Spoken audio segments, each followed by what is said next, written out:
اگر ہمیں کوئی شخص کہتا ہے کہ شب برات کو اٹھ کے نفل نہ پڑھو، تو بھائی نفل ہم نے پڑھنے اللہ کی رضا کے لیے، ہمیں کسی بندے سے ڈگری لینے کی ضرورت نہیں، نہ تو ہمارے اور رب کے درمیان معاذ اللہ کوئی وسیلہ ہے کہ تو کہے گا تو پڑھیں گے، جب دل کرے گا پڑھیں گے، اور جتنے دل کرے گا پڑھیں گے۔ ہم تو نفل کہہ رہے ہیں اس کو، ہم نے کب کہا ہے ضروری ہے جو عشاء پڑھ کے سو جائے فجر تک سویا رہے، ہم اس کو گناہگار نہیں کہہ رہے، لیکن یہ ضرور کہیں گے کہ گولڈن چانس مس کر دیا اس نے چانس مس کیا ہے، یہ تو اللہ کی رحمت کا موقع تھا۔ حضرت سیدہ عائشہ صدیقہ رضی اللہ تعالی عنہا ارشاد فرماتی ہیں کہ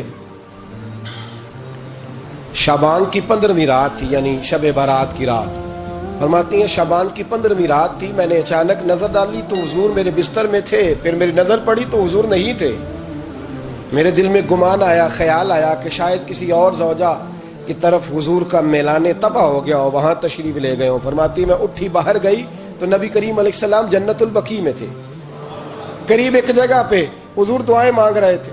فرماتے میں گیا تو حضور فرمانے لگے ابو بکر کی بیٹی تو نے کیا گمان کیا کہ اللہ کا رسول تیری حق تلفی کرے گا؟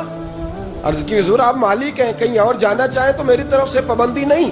کہتی ہے وہاں کھڑے کھڑے میرے رسول کریم نے بیان فرمایا، یہ ترمذی کے لفظ ہیں، حضور نے فرمایا عائشہ یہ شعبان کی 15ویں رات ہے، مدینے میں سب سے زیادہ بکریاں بنو کلب کا قبیلہ پالتا تھا، فرمایا آج کی رات بنو کلب کے قبیلے کی بکریوں کی تعداد کے مطابق اللہ میری امت کے لوگوں کی بخشی فرما دے گا۔ یہ وہ رات ہے۔ جناب عائشہ صدیقہ رضی اللہ تعالی عنہ نے بات رات کو سنی تنہائی میں نبی پاک سے، رات کو تنہائی میں حضور سے سنی، سویرے جناب عائشہ نے کل امت کو بتائی۔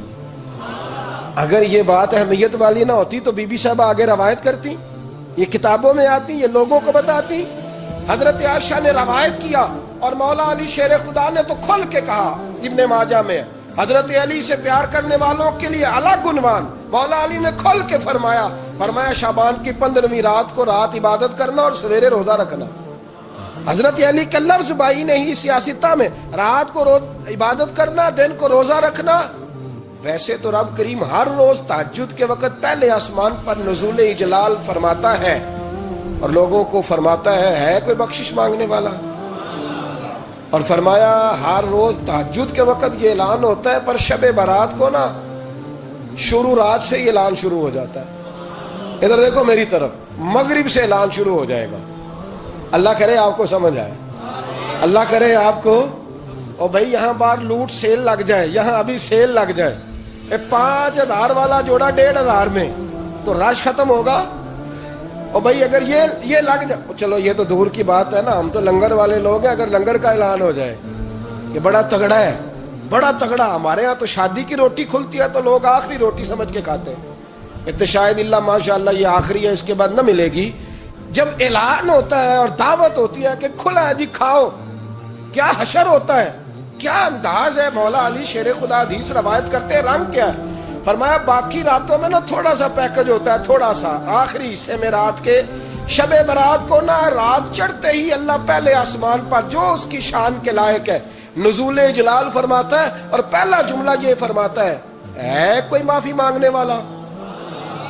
اللہ کرے آپ کو سمجھ آئے، یعنی معافی دینے والا کہہ رہا ہے چلو آؤ ادھر، آؤ ذرا معافی مانگو، میں معاف کرنے آیا ہوں، مانگو معافی، ہے کوئی معافی مانگنے والا؟ معاف کر دیں گے۔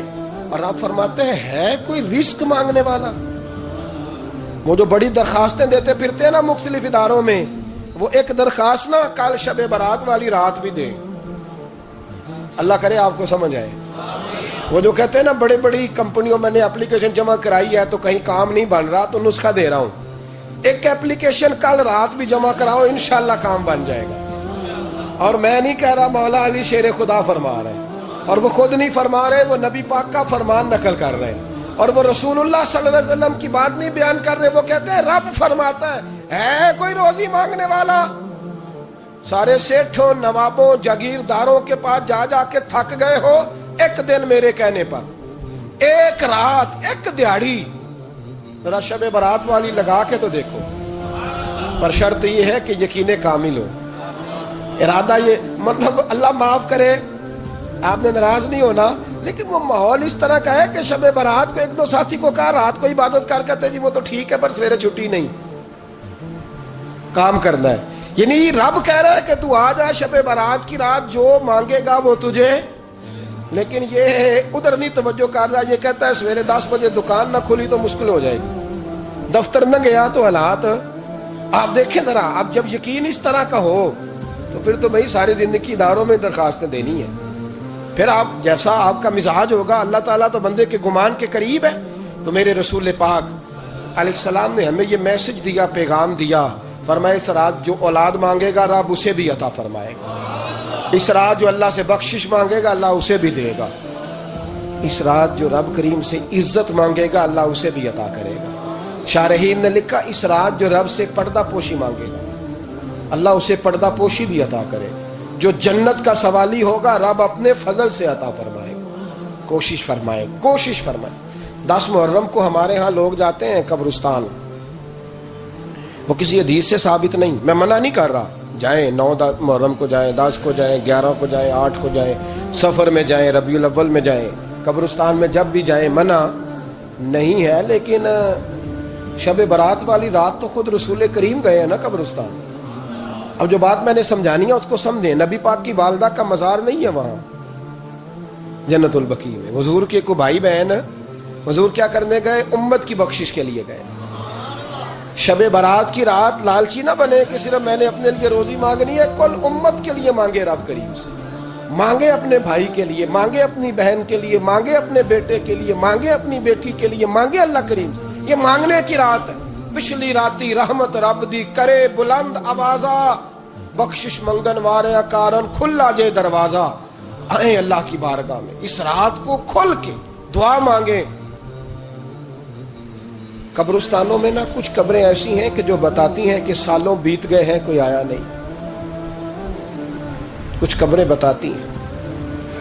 اور کچھ بڑے قبرستان بڑے شہروں میں ایسے بھی ہیں کہ جن کا گورکن کہتا ہے کہ مجھے کمیٹی نے کہہ دیا ہے جہاں 4-5 سال کوئی نہ آئے وہاں نئی قبر بنا دیا کرو. وہاں نئی قبر بن جاتی ہے معاذ اللہ. او بھائی کچھ ہیں ایسے، کچھ ہیں. یہ جائیں نا اکبر بادشاہ یہاں لیٹا ہے لاہور میں، تو شعر لکھا ہوا ہے بر مزارے ماں غریباں نے گلے پروانہ سوزز نے صدائے بلبلے. فارسی کا مقولہ لکھا ہے اس کی قبر پہ، کہتا ہے میں وہ غریب ہوں. اعلیٰ بادشاہ ہے مقبرے میں لیٹا ہے، کہتا ہے میں وہ غریب ہوں کہ نہ یہاں کوئی پروانہ آتا ہے نہ بلبل آ کے گیت گاتی. کوئی آتا ہی نہیں، کوئی فاتحہ نہیں پڑھتا، کوئی فاتحہ نہیں پڑھتا. او بھائی کئی قبریں ایسی ہیں جن پہ سالوں بیت گئے کوئی لوٹا نہیں. اور مشکات میں حدیث ہے میرے نبی کریم علیہ السلام نے فرمایا جو قبر میں ہوتا ہے وہ تو اس آدمی کی طرح ہے جو دریا میں ڈوب رہا ہے اور وہ انتظار کر رہا ہے کہ میرا بیٹا میرے لیے دعا مانگے، میری بیٹی دعا مانگے. پر بیٹے کو تو 27 سال ہو گئے، ملک سے باہر ہے. کاغذ بنے گے تو ابے کی قبر پہ آئے گا نا، اس کے تو کاغذات ہی نہیں مکمل ہو رہے. وہ بیٹے کو تو مشکل ہے بڑی، وہ تو کاغذات نہیں بن رہے. وہ تو دولت کا مطالبہ پورا ہوگا تو جبھی وہ کام ہوگا نا. انتظار ہو رہا ہے قبروں میں میرا بیٹا دعا کرے، میرا بھائی دعا کرے. اور اگر بچہ دفن ہے تو وہ کہتا ہے میری ماں دعا کرے، میرا باپ دعا کرے. کوشش کریں شب برات بعد از مغرب یہ رواج پیدا کریں. یہ رسول اللہ کا طریقہ ہے صلی اللہ علیہ وسلم. قبرستان میں جائیں اور جا کر کے وہاں اللہ تبارک و تعالیٰ سے دعا مانگیں کہ یا اللہ جو اس قبرستان میں لیٹے ہیں وہ بھی، اور جو آج تک کلمہ پڑھنے والے دنیا سے گئے وہ بھی، اور جو قیامت تک جائیں گے وہ بھی. اے اللہ تو سب کی بخشش فرما دے. اللہ کی رحمت کو محدود نہ کریں کہ صرف مجھے بخش دے، اسے کہیں یا اللہ کل کی بخشش فرما. ساری امت کے لیے دعا کریں. شب برات کی رات نفل پڑھیں. ہمارے ہاں محفل ہوتی ہے ہر سال الحمدللہ، بڑے شوق سے بڑا خوبصورت ہم اہتمام کرتے ہیں. لیکن میں اکثر دوستوں سے کہا کرتا ہوں کہ جن کو اکیلے میں نفل پڑھنے میں مزہ آئے وہ اکیلے میں پڑھیں. کتنی کھلی بات کر رہا ہوں. میں پابند نہیں کر رہا کہ آپ یہاں آئیں گے محفل میں آئیں گے ضروری ہے. بھئی آپ کو اکیلے میں مزہ آتا ہے نا. کچھ لوگ تنہائی میں ہو تو دل زیادہ لگتا ہے، وہ تنہائی میں کریں اللہ اللہ کوئی حرج نہیں. لیکن کچھ ایسے ہیں کہ نعت سنتے ہیں تو دل نرم ہوتا ہے، تقریر سنتے ہیں تو دل نرم ہوتا ہے, تو جن کا اس طرح نرم ہوتا ہے وہ مسجد میں آئے, بات سنے. کچھ کو سب کے بیچ بیٹھ کے رونا آتا ہے. حضرت سعدی شیرازی فرمایا کرتے تھے کچھ لوگوں کے آنسو مجھے رلا جاتے ہیں. فرماتے ہیں کچھ کی آنکھیں دیکھ کے رو پڑتا ہوں, لہٰذا میں جب بھی ذکر کرتا ہوں محفلوں میں بیٹھ کے کرتا ہوں. تنہائیوں میں مجھ سے نہیں ہوتا, تو جس سے نہیں ہوتا وہ آئے نا, مسجد میں آئے, رات عبادت کرے. کل مغرب سے پہلے پہلے کام سمیٹ لے سارے, اور مغرب کے بعد یہ رات شروع ہوگی, مغرب کے بعد ایک چھٹی کر لو اللہ رسول کے لیے. کر لیں گے انشاءاللہ تعالی ایک چھٹی. اور توبہ کی رات ہے یہ, توبہ کرنی. توبہ کس کو کہتے ہیں؟ توبہ کا معنی ہے پچھلے گناہ پر پچھتانا, شرمسار ہونا. کہتے نہیں اے کاش میں نہ کرتا, اور وہ لفظوں میں نہیں, جملوں میں نہیں, توبہ رٹی رٹائی نہیں, شرمسار ہونا اور آئندہ گناہ نہ کرنے کا پکا ارادہ کرنا, اس کا نام توبہ ہے. دیکھیں اللہ تعالیٰ فضل کرے, میں نے پچھلے سال کہا تھا پھر کہتا ہوں, مسجدوں سے نا شب برات کی رات, شب قدر کی رات چیخوں کی آوازیں آتی ہیں, لوگ اتنا روتے ہیں نا. رونا چاہیے, کم روتے ہیں, زیادہ رونا چاہیے. لیکن سوال یہ ہے کہ اتنا زیادہ لوگ شب برات کی رات روتے ہیں, کیا پھر سویرے بددیانتی ختم ہو جاتی ہے؟ جو رات مسجد میں کھل کے رو کے آیا ہے اس کا پروگرام ہے نا کہ اب ملاوٹ کبھی نہیں کرے گا, اب گاہکوں سے جھوٹ کبھی نہیں بولے گا, اب وہ بددیانتی کا معاملہ کبھی نہیں کرے گا. لیکن رات روتا بھی رہے اور سویرے پروگرام یہ ہو کہ میں نے پھر لوگوں کو فریب دینا ہے, داؤ لگانا ہے, تو اس نے توبہ کیا رات کے, یہاں بس یہ ایکٹنگ کر کے لوٹ آیا. یعنی بڑی سجا بنا کر کے, سوار کر کے رات توبہ کی. کیا مطلب ہے توبہ کا؟ کہ توبہ آپ نے کی. حضرت حسن بصری سے کسی نے کہا توبہ کیا ہے؟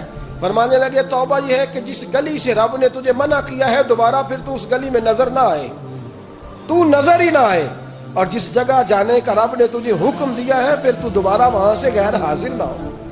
اگر یہ پروگرام ہی نہیں, ارادہ ہی نہیں. بچے ایک دو مجھے کہنے لگے کل حضرت صاحب توبہ کے موضوع پر ہم نے گفتگو کرنی ہے, تو کوئی باب بتائے کہاں پہ ہے. کچھ بچے شاگرد ہیں, کچھ مسجدوں میں جمعہ پڑھاتے ہیں. ایک نے مجھ سے کہا, تو میں نے کہا بیٹے پہلے مسجد میں جاؤ, 2 نفل پڑھو, توبہ کرو, توبہ کا ارادہ بناؤ. یہ رسم نہیں ہے. وہ نعت خان بھی تو توبہ کر لینا جو شب برات کے دن لوگوں کو توبہ کرانے آیا ہے اور 25,000 کا سودا کر کے آیا ہے. تو آج اس کام سے تو توبہ کرنا, یہ نوٹ پھکوانے سے تو توبہ کرنا.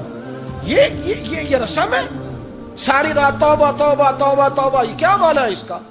کیا مطلب کرے؟ امام غزالی فرماتے ہیں کہ ایک آدمی بادشاہ کا گارڈ تھا, سپاہی تھا, اس کا پہرے دار تھا, نگرانی کرتا تھا, بڑی وفاداری سے نوکری کرتا رہا. بادشاہ نے اسے تنخواہ کے علاوہ بھی بڑا نوازا, بڑا نوازا, بڑا نوازا. اسے بادشاہ نے بڑے الاؤنسز دیے, بادشاہ نے بڑا کچھ دیا, مکان دیا. کچھ سالوں کے بعد بادشاہ کو پتا چلا کہ یہ میرے لیے نہیں آتا تھا, اس کی تو میری کنیز پر نظر تھی. اس نے تو رات کی ڈیوٹی اس لیے لگوائی تھی کہ کنیز پر نظر تھی. تو امام فرماتے ہیں کہ بتاؤ پھر وہ بادشاہ اس کے ساتھ کیا سلوک کرے گا؟ وہ کیا سلوک کرے گا؟ تو لوگ کہنے لگے حضور لگتا یہ ہے کہ وہ نا 4-5 حصوں میں کاٹ کے تو کتوں کے آگے پھینکے گا.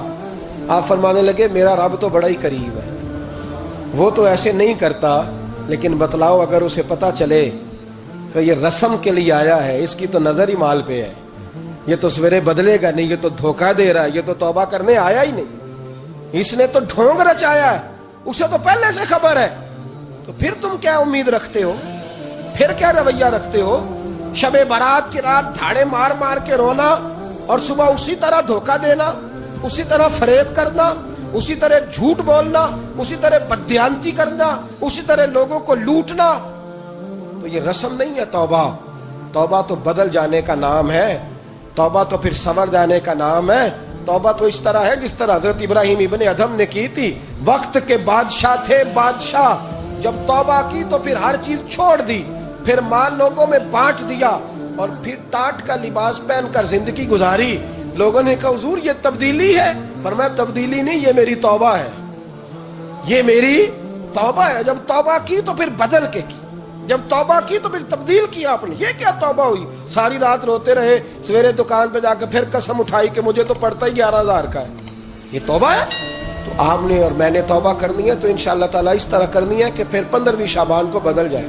یہ جو موقع آتے ہیں نا شب برات کے, شب قدر کے, یہ بنیادی طور پر اللہ تعالیٰ کی طرف سے دی ہوا موقع ہوتا ہے کہ چلو تمہیں چانس دیتے ہیں، تمہیں چانس دیتے ہیں، پابندی کوئی نہیں، لیکن رب کی طرف سے نا موقع ملتا ہے، چلو تمہیں ایک موقع دیتے ہیں، چلو اپنے آپ کو کلیئر کر لو، تمہیں موقع دیتے ہیں۔ یا اللہ کیا کرے؟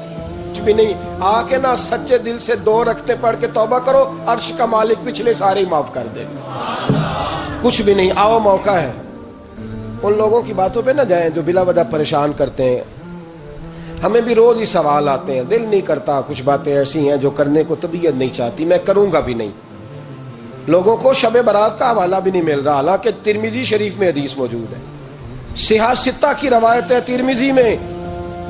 ترمذی میں موجود ہے۔ پہلے کہتے ہیں صحاح ستہ سے دکھاؤ، جب صحاح ستہ سے مل گئی تو اب اور کدھر جانا ہے؟ اور ابن ماجہ میں موجود ہے مولا علی کی روایت، اور ذرا ترتیب دیکھیے گا، یہ ترمذی کی حدیث ہے، امام ترمذی نے تو پورا باب باندھا ہے 15ویں شعبان پر، پورا باب۔ اب تمہاری مرضی ہے، اگر تم نئی بات کو سمجھنا چاہتے۔ اور مجھے پتا کیوں یہ شب برات کیا لگتا ہے، مجھے کبھی کبھی یوں لگتا ہے کہ رب فرماتا ہے کہ رمضان سے 15 دن پہلے ہی پکی سچی توبہ کر لے، تیاری کر، پاک صاف ہو جا، تاکہ جب رمضان آئے نا تو پھر تجھے پاک ہونے کی ضرورت نہ پڑے، بس پھر تو آتا جائے اور میں تیرے اوپر رحمت نچھاور کرتا جاؤں۔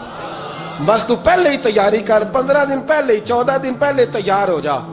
کل رات اپنے آپ کو ذہنی طور پر تیار کریں، بچوں کو تیار کریں، گھروں کو تیار کریں۔ اب جب مہمان آتے ہیں نا بڑا کچھ کرتے ہیں، شب برات آئے تو مصلی ایک دفعہ دھویا کریں، ایک دفعہ مصلی دھویا کریں۔ فرش دھوتے ہیں نا، مہمانوں نے آنا ہے تو ایک کمرے کا فرش دھو کے صاف کریں کہ خواتین نے یہاں ساری رات نماز پڑھ دی، یہ ارادے بنائیں۔ جس طرح آپ کہتے ہیں نا رات کو سفر کرنا ہے تو دوپہر میں تھوڑا آرام نہ کر لوں تو کل دوپہر میں آرام کر لیں، تاکہ رات کو رب رب کرنا آسان ہو جائے، اللہ کی بارگاہ میں بیٹھنا آسان ہو جائے۔ مکمل طور پر ذہنی طور پر اپنے آپ کو تیار کریں۔ یہاں بھی محفل ہوگی انشاءاللہ، عشاء کے متصل بات شروع ہو جائے گی، 12 بجے تک محفل چلے گی، پھر 12 بجے کے بعد نماز تسبیح پڑھی جائے گی، پھر 1 بجے پھر دوبارہ آپ کو اجازت دی جائے گی، کوئی انفرادی طور پر گھنٹہ سوا اپنی الگ سے کوئی عبادت کرنا چاہے تو وہ تب بھی ممکن ہو، جیسے آپ کو موقع بنے۔ میں کہہ چکا ہوں، لیکن وقت ضائع نہ کرنا، گولڈن چانس ہے، اس کو مس نہ کرنا، یہ شب نجات ہے، اس کے ضرور قریب جانا۔ رب کریم سمجھنے کی توفیق عطا فرمائے۔ آخر دعوایا ان الحمدللہ رب العالمین۔